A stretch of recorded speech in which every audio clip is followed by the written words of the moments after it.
Hello guys! Hello, this is for Scorpio. Welcome Scorpio dito sa aking channel, Kapalaran 888. Welcome guys.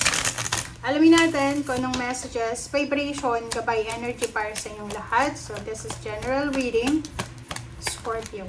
Okay, Scorpio, heart, Jack of heart, and then 21st. Okay, so Scorpio, nakikita ko sa'yo dito na for this week, ngayong linggong ito, plus yung sa ilalim mo dito, it's either, dalawa yung pwedeng mangyari sa linggong ito. It's either your turn between your relationship and your family. Ano yung ibig sabihin? Pwedeng may asawa ka, may live-in partner ka, may boyfriend, girlfriend ka, may anak ka na.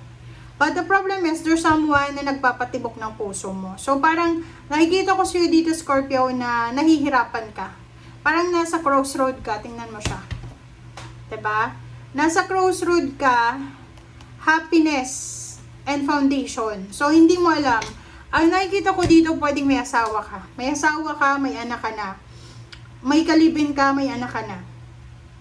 Ang problema dito, hindi mo alam kung pipiliin mo ba yung asawa mo, yung kalibin mo, yung anak mo, or yung itong bagong tao sa buhay mo. Kasi, mayroon ditong temptation eh. Okay? Tinitempt ka.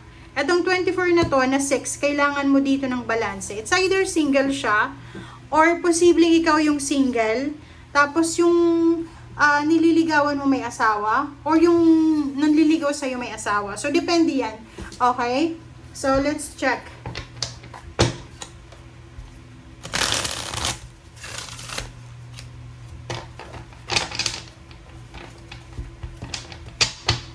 Scorpio.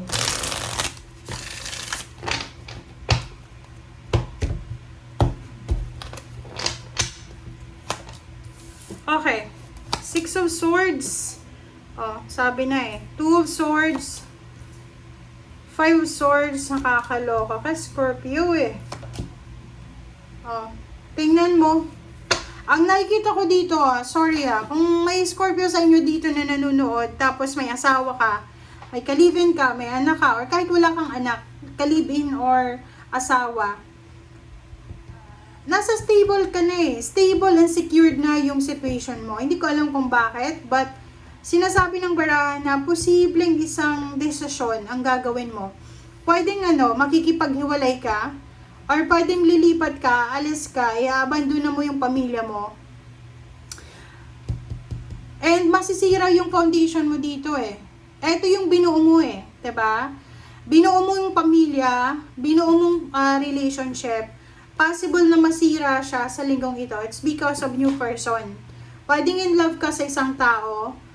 And nakikita natin dito na posibleng magsisisi ka sa bandang huli. Sa ngayon, wala pa. Okay? Wala namang nagsisisi na gumawa ng maling desisyon sa una eh. Magsisisi talaga sa bandang huli. Pero this one is just a reminder. Nasa gitna yung regrets eh. So, sabi ng bara sa'yo dito, pag-isipan mong mabuti. Okay, pag-isipan mo mabuti, Scorpio, etong gagawin mo na to, pwedeng maglalayas ka ba, kasama yung third party mo, or kung ano pa man, mag-iingat ka, kasi etong binabalak mo na to, binabalak mong paglayo, binabalak mong i-abandona yung pamilya mo, posibleng masira yung pamilya mo, and then magsisisi ka sa bandang huli. Okay. 2 of Wands. Oh. Nakikita ko sa'yo dito na siguro matagal ka ng gustong makipaghiwalay. Parang ang tagal mo nang gustong makipaghiwalay, gusto mo na ng freedom eh. Ilang beses ka nang nag-attempt na makipaghiwalay pero bumabalik ka pa rin. But now nakikita ko na i-strike mo na talaga. Wala na pag-asa. So parang sinasabi mo dito, okay, I will just prioritize my own emotion, my happiness.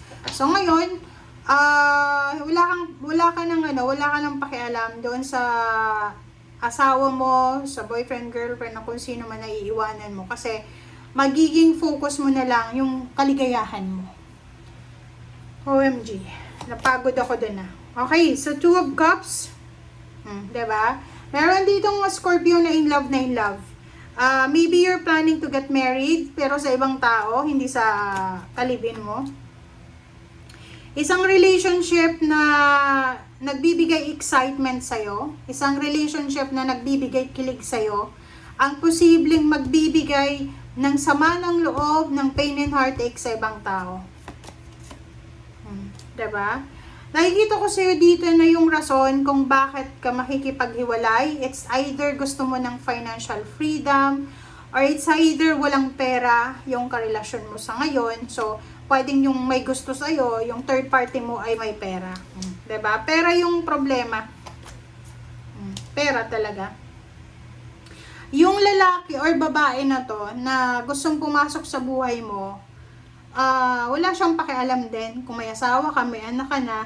Basta siya, gagamitin niya yung pera niya para paamuin ka niya. Kumbaga, itong taong ito, lalaki man yan or babae, gagamitin niya yung, kung ano yung meron siya, which is money, para ilagay ka sa 8 of Swords. Para ilagay ka sa sa restrictions or sa entrapment. Itatrap ka niya using the money. Diba? Puro love life to. Nakikita ko sa'yo dito na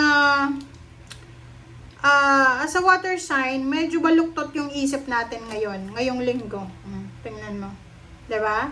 Sabi ng baraha sa'yo, mag-iingat ka because there's a karma here at the bottom. 5 of Wands and 4 of Swords. Ang sabi ng baraha sa'yo dito, okay, kung gusto mo daw ng magandang karma, katahimikan, 'di ba? Kung gusto mo ng katahimikan, gagawa ka syempre ng desisyon ngayon na tahimik din, na hindi ka makakasakit ng ibang tao. Pero kung gusto mo ng away, gulo, whatever man, na negativity and toxicity, gawin mo daw kung ano yung gusto mo. Okay? Nasa yun naman yun eh. Binabasa lang natin yung baraha. Nakikita ko dito isang Scorpio na masaya siya. Masaya siya sa kasalukuyan niyang relationship. Kalmado siya. Yung kumbaga nahanap niya yung kalma, nahanap niya yung happiness sa bagong person niya. Nakikita ko yun. Talagang pwede may asawa ka talaga or kalibin. Yun yung focus mo this week. Parang nakikita ko sa'yo dito na masaya ka. Masaya ka na may third party ka kasi pakiramdam mo you're free, pakiramdam mo nakalaya ka, pakiramdam mo masaya ka sa kanya. But yun ang nga sabi, there's a karma, so mag-iingat ka. Okay? Thank you guys. Bye!